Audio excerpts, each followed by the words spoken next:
G'day YouTube, my name's Lance. Welcome to Bundy Bear's Shed. Well, the weather report, 21 to 30, I just looked up, and it's muggy this morning. I'm a bit damp already. I've just walked down the boundary line there to film that for you on the work we got done there through the week. And at the moment, yeah, it's sunny. There's a little bit of cloud around, very little breeze, quite still. So yeah, it's a little bit muggy in the shed here. I'll probably put the fan on later when I get to do a bit of work and filming. Through the week I got to pull all the injectors out of the tractor here, and this morning I'm hoping to film the compression testing of the 65 here, and I'm going to try and get the engine out onto the stand, and we'll just see how we go. We do have a lot on today in Bundy Bear's Shed. The sad news for the week is that Kelly Dog's passed. Had an accident on Thursday and she got run over. She's almost 12, and we think what was happening is she just slowed up a little bit and stepped sideways, and yeah, they had an accident in the paddock here. So yeah, it was just something that happened. Very sad for us. We've got the collar here. So anyway, we've still got Sansa. She's a bit lost. I'm a bit lost. Yeah, it's sort of just how it goes sometimes, eh? A bit sad. But with last week was a very eventful week, and we didn't need that sort of stuff happening. But the carry on with all the fence and all that. Oh man, what hard work that bastard is. But anyway, I ended up finally getting to talk to the bloke with the excavator, and it turns out that his dad, and I just had to talk to him, but the fella up the back, he wouldn't let me talk to the excavator bloke. I had to deal through him, and then the excavator bloke didn't want to call me because this bloke up the back said I was just an arsehole apparently, and very difficult to deal with. And but anyway, when I finally found another way roundabout to make contact with him, we got on like a house on fire. I knew his dad, and he knew the tractors that I'd worked on and all that sort of stuff. So when we finally had a yarn, they cleared the fence line on Tuesday, and when we finally had a yarn, well, couldn't get away. Yeah, about an hour and a half, we're still yapping away and having a laugh and buggering about. So isn't it funny just what one person can say about you? Yeah, no way was he having anything to do with me. And he said, oh, but he told me a few stories about the dealings with the chap up the back here. And oh look, gave us a bit of a chuckle.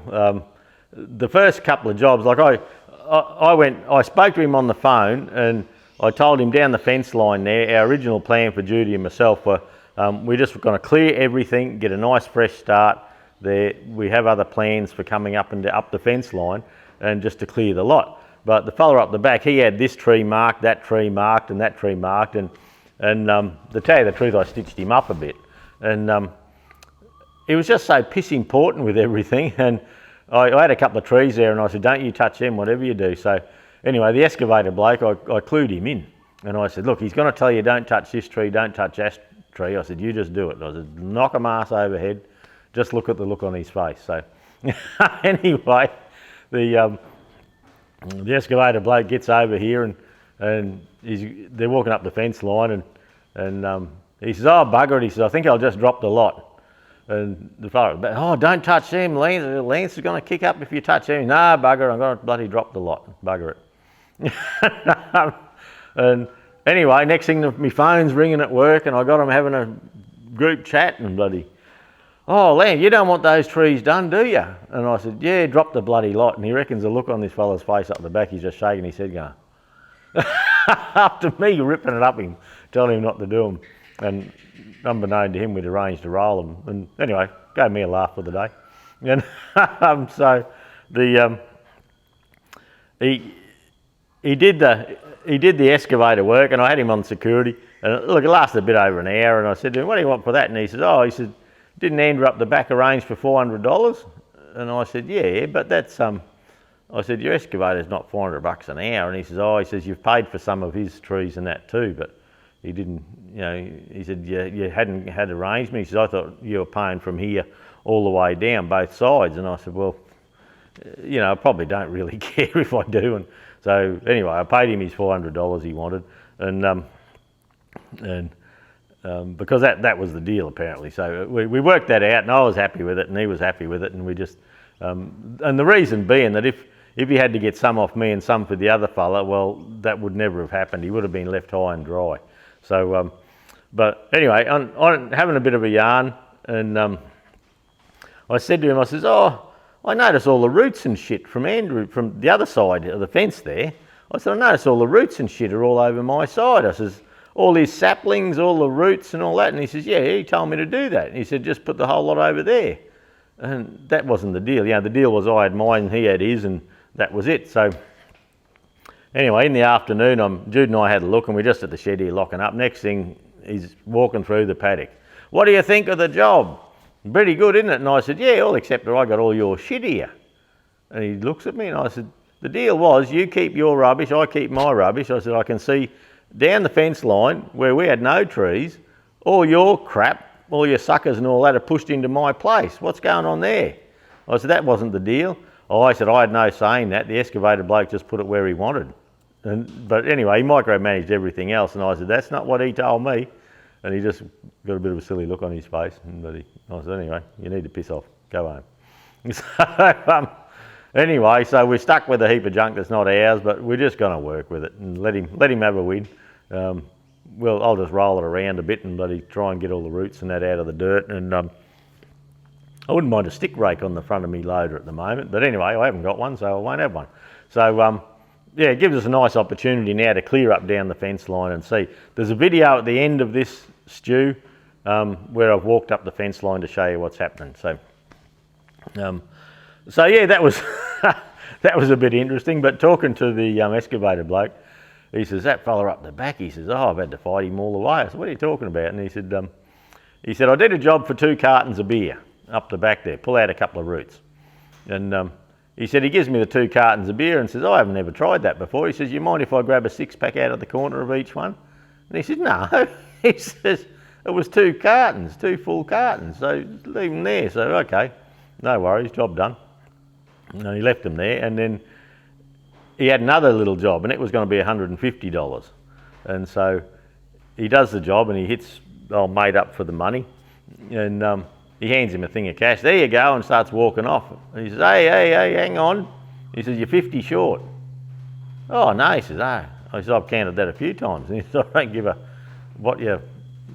how many times you counted it, there's 50 short. You better sort of go home and get it, or I'll be dropping a tree across your drive. The old mate goes up and finds the $50 and comes back again. And then he's telling me they did a second little thing, like it's always just little snippets here and there. And did another couple of cartons. So the fella's missus turned up to pick him up to take him home to bring the tip truck in to put the buckets for the excavator and all the attachments in. And he rolls in his car and, here's these couple of cartons for you for the next bit. So he puts them in the missus's car and she takes him home, and they go to get him out the other end. He'd knocked off half a carton out of them. Out of the boxes of beer, and he'd knocked off a couple of 6-packs out of them. So anyway, and he let that slide. Then there was another job for a couple of $100, which he didn't have any trouble with. But then he's telling me, he says, I packed up, got the excavator right, ready to go, heading out, and he's got the old mate waving, oh, hang on, before you go. He said, on your way out, can you just give that bit of a tickle there? And he said, no, mate, he said, I'm done, I'm all over, And he said, oh, well, I'll work something with you. And he says, no, he says, I've done all I want to do. He says, I'm running out of fuel. He said, I'm running out of fuel. I've just got enough to get back to the truck, he's telling him. So old mate up the back, he races into town with and comes back with a 20 litre of diesel that smelt like petrol. And he said, I'm not putting that in my machine. He said, oh no, you can have it. We've got a good arrangement. You can put that in your machine. He said, no way am I putting that in my machine. And he says, oh, and there's your 20 litres of diesel, and here's your docket for $60. And he says, $60 for 20 litres of diesel? He said, I'm not paying that. He says, you take your diesel and bloody piss off. So he went back to the servo. He said, I think at the servo, because he said it was a proper servo docket, but he must have got someone else's docket. And he went back to the servo and said, oh, yeah, you've given me diesel, which he would have pumped himself. But they said, no, that's petrol. They tipped it out and done a test, and yeah, it was diesel. But it must have been in a petrol can, and he said you pulled the top off and all you could smell was petrol, so unless he didn't empty it or something. But anyway, it wouldn't have anything to do with that diesel. And he said, look, I've got to get the machine out of here. I've just got enough fuel to get back. And he drove off. But he said, yeah, after everything's paid and finalised, and yeah, try and get a bit of free work on the way out. So anyway, he was having a laugh about it. He says, God, that bloke, he said, I had to fight him all the way. He said, even the smallest job, there was a problem with it. You know, there was short change, you bloody nick a corner of the beer, bloody, you know, unreal. So anyway, we had a good old yarn. Jude, I went down there about 4 o'clock to pay the bill, you know, find him and have a yarn and pay the bill, and we were having a good time. And yeah, Jude goes past, and an hour and a half later, we're still there leaning up against the ute yakking. So it turned out well. But anyway, that was some of the excitement for the week. The Kelly dog passed, and that was a sad thing. We went away over the weekend, like it's Monday now, and we went away Friday afternoon down to Woodgate, which is only 3/4 an hour drive from here, on the beach. And Friday was 6 years since Jude's sister passed from cancer. So her boys, she had 2 boys, Ray and Dave, and yeah, we always get together with them that weekend every year and take a minute to remember and have a bug around and play up a little bit and things like that. So we just come back from that this morning. The boys went home yesterday, and yeah, Ray went away up to Banana, and Dave's out at Wandai, and yeah, everyone went home yesterday, and Jude and I stayed there one night, one more evening, and I went for a stroll up the beach. My bloody knee playing up. We took the push bikes, and Jude and I, we rode way down the end and back. We did that both days, sort of thing. But in the kids, Ray's got 4 little kids, and in the surf playing with them, buggering around. Well, holy, bloody, I had a sore knee in that yesterday, so I wasn't doing much walking.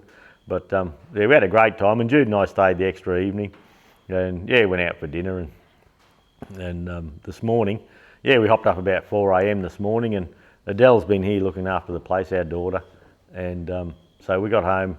I got home here a bit before 6, and yeah, had a cuppa and a yarn, and Jude tootled off to work, and I tootled off to the shed to do some filming for the day.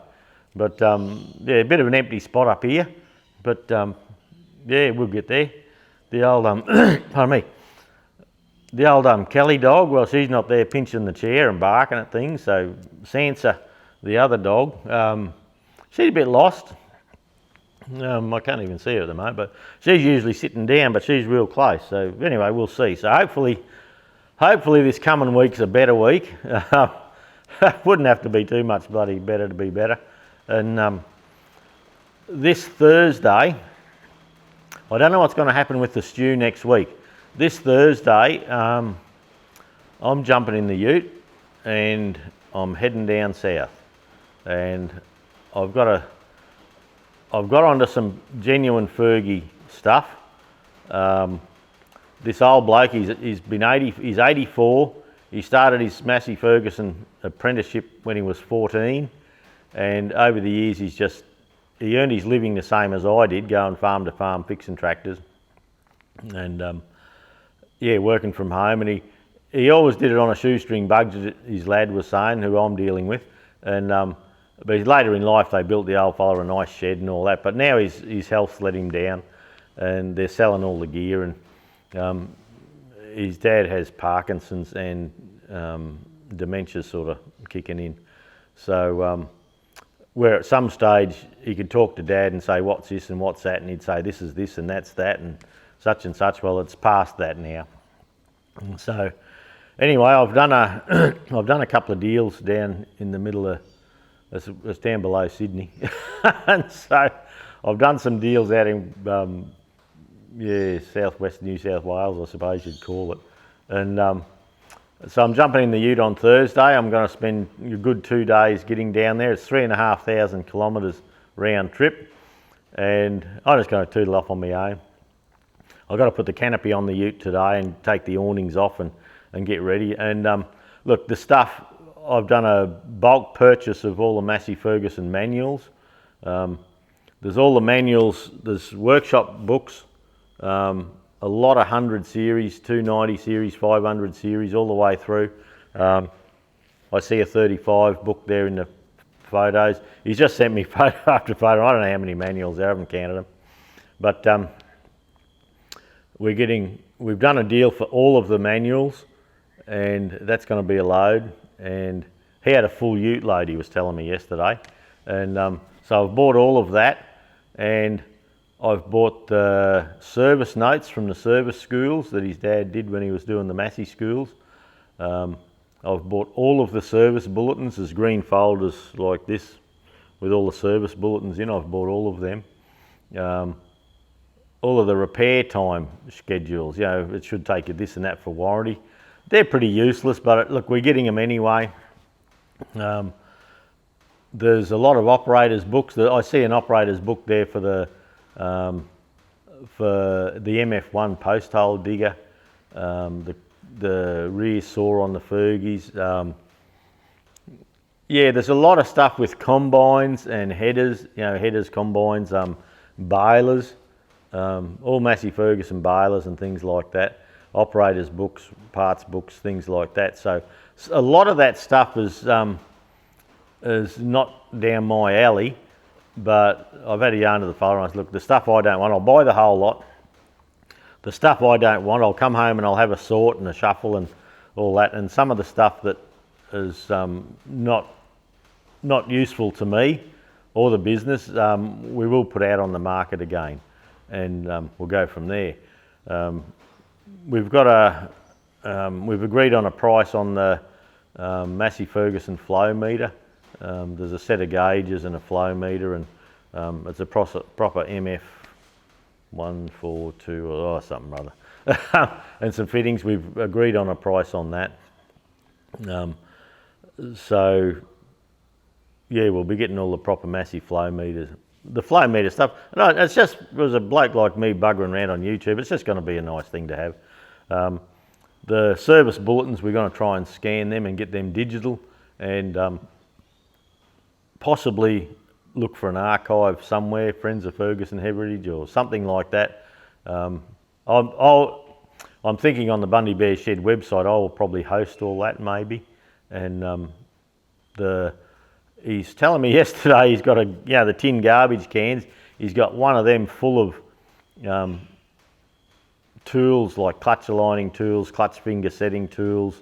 The proper 3 pound weight and the brackets for setting up your lift on your Fergies, things like that. We haven't talked about a price on that yet, but that's available. So we'll probably certainly look at that. And some of that stuff we will actually look at getting drawn up, because you can't buy it a lot of places. Yeah, the people have got it, I know, but just to help people with their stuff, we're going to try and put it into, draw it up and make it available. So we'll just see how that goes. But having the proper test gear, the proper tools to do the job when we do stuff. In the past, I used to have a lot of those brackets in my workshop, but when I sold the workshop, the fellow that bought the shop took them, which was fine, it was part of the sale. But I asked him the other day, do you want to sell some of it back? And he said, oh, he sort of does use it a bit, but not much. But anyway, so it looks like I'll be able to buy it down where I'm going. So next week there may not be a stew. If I'm on the road, it's going to take me a good, getting down there is about 1,600 kilometres roughly. And so there's 2 days driving. I'm not going to rush around, I'm just going to pace myself. Then do the deal and bug around and stuff about there for quite a few hours, I imagine, having a yarn and enjoying ourselves, having a look. And then it'll be another 2 days home. So I may be home next Sunday, Monday, probably. Hey, here's the answer. And so, so that's going to be an interesting thing. I'll have show and tell once I get it here and get it sorted out and get it sorted, and I'll let anyone know what's available, what we're moving on and what we're not in time. I've got like flash swing around chairs now. Look at this, all gas strut chairs. Woohoo, bloody flash. These are from the shop, and the boys at the front counter, like our front counter at work's a tall counter, and the fellas can either stand or sit. So these stools are 5 years old and they're starting to wear around the corners and that. So last week we upgraded their stools for them and gave them new ones, and they've got that going. So I've got the hand-me-downs, and hand-me-downs are good for Bundy Bear Shed. That's all I need up here. Give me somewhere to park me bum and go from there. You may notice this. The other day on the 65, when I was drawing the steering shaft and all that on a bit of paper, look, it come out all right, but I said to Dad, I'm just going to go and find a whiteboard. And so I found a whiteboard and some coloured whiteboard markers. And what I'm hoping is, if I'm drawing a little diagram or something, I can get it on there and get it a bit bigger and you know, sort of explain things as I go. That's all that's about. It's magnetic, and I've got proper little proper catches here. So what I think I'm looking at doing is a couple of the hooks that go into this sort of pegboard here. I'm going to have a couple of hooks, and when I need to, yeah, I'll just hang it off those two hooks, and that'll make it usable. On top of the red toolbox there, I can probably store it there with the markers, and just bring it across to get dirty as the time comes. So that's a permanent thing down here now. Yeah, and it's just to help explain things a little bit. So yeah, you know, put something there. So we'll see. The hubs on the 65, Sparex have some in England somewhere. I looked at buying Bearco hubs for the front hubs, but they're all round looking, and hang with me for a second. So in stock, and I don't know when we bought these last in stock, but in stock I had a quality part number 898085 in my stock, and it was dead stock. So these hubs and that don't move fast. So instead of ordering them out of England with Sparex, I'm just using up a bit of stock here, and they look the same as the Sparex ones to me. And I'll try, and when I'm doing the job, I'll get the Sparex number. But when we undo this here,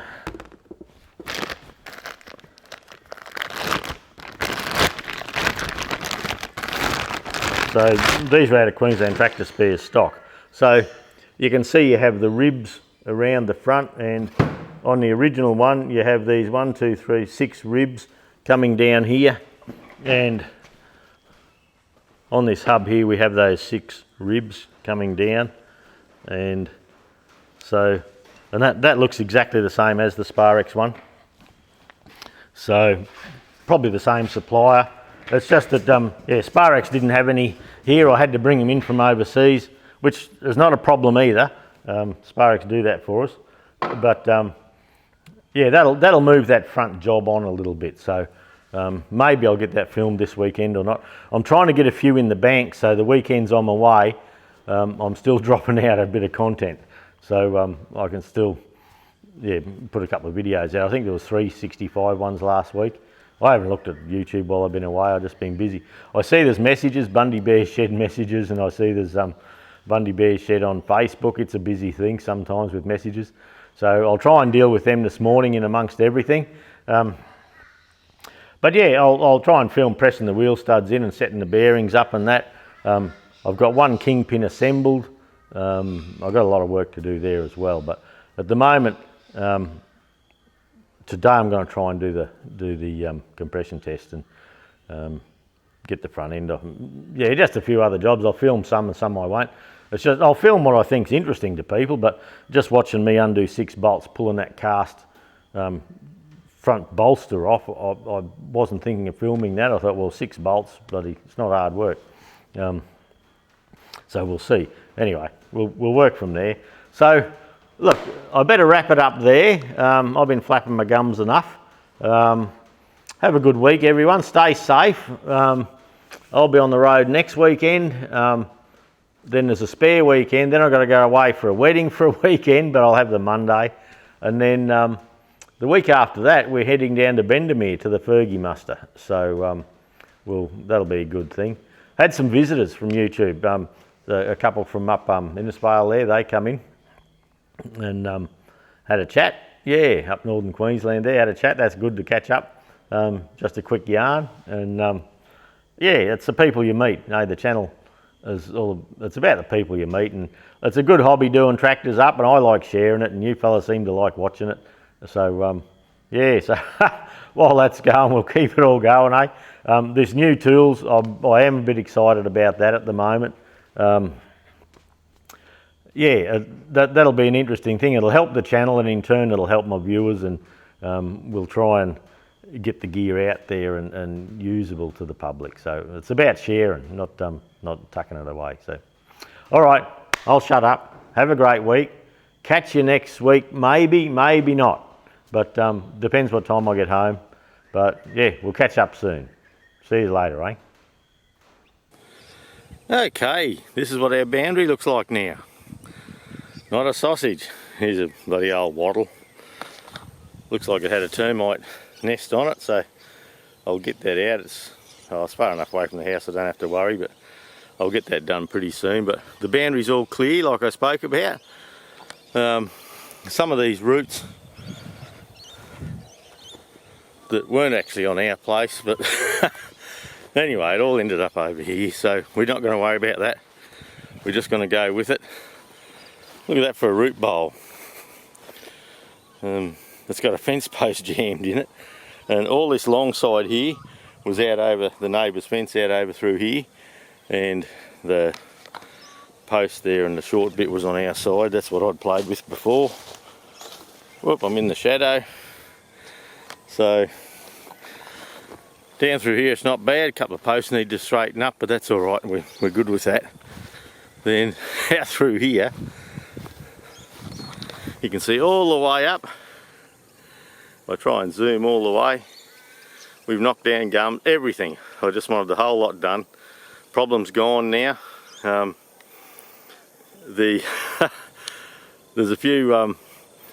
The big problem was that I had a couple of branches dropped over the neighbour's fence line, and that was serious business.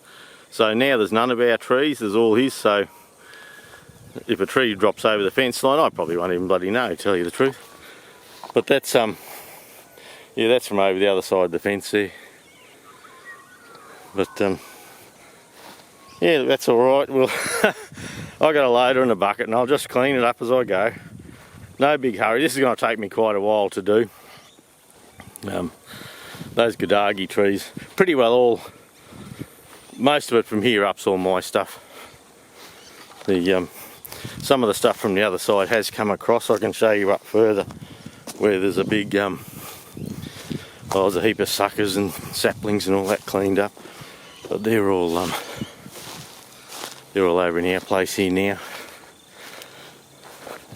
But yeah, the job's a bit untidy, but when I was talking to Jason, the bloke that was on the excavator, I said don't be too worried about spending time keeping it neat and tidy. I have a loader, and like some of these trees, they're good long pieces, and we're not going to just chuck it all in a heap and burn it. We're actually going to work through with the chainsaw, which I've recently serviced up. So, oh shit, nearly caught my foot on the root.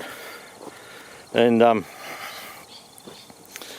yeah, we'll go from there. So when we look at the fence line, all that, everything all down this side here has all ended up over there. But bloody couldn't lie straight in bed, this bloke. Oh no, the excavator bloke just done that.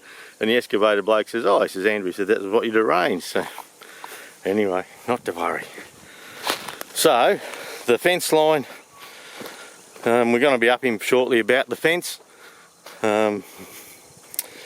Been to the solicitor. There's a form you can dish out just to say you'd like to do the fence and the approximate cost and all that sort of thing. So the trouble we have had is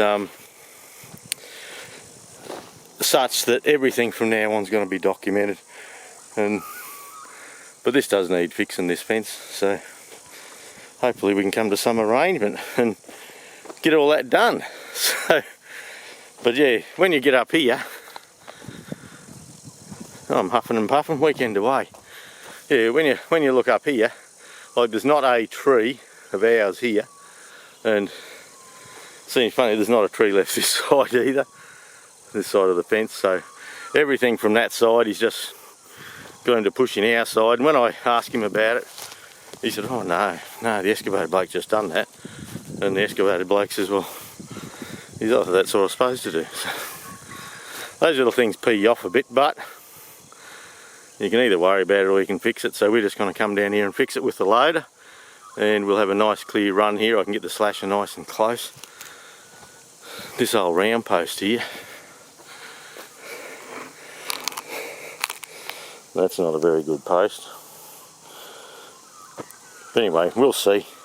The blokes that put these in years ago, I put some of them in, and I run out of time at the time, and I got a contractor bloke just to pop some posts in for us. So, and last time we had that much trouble, that mark there, that post there, the steel one, that's where we've measured the boundary to. So, but anyway, we're not going to get worried about that either, I don't suppose.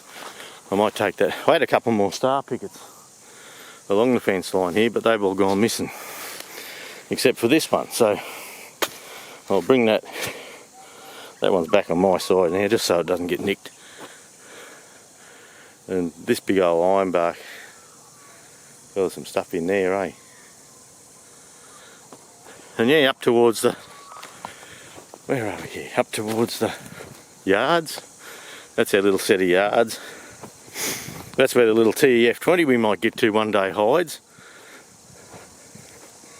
But yeah, nothing on our side up here to go.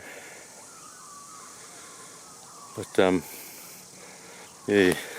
So now we got branches hanging over our fence line. That's a serious business.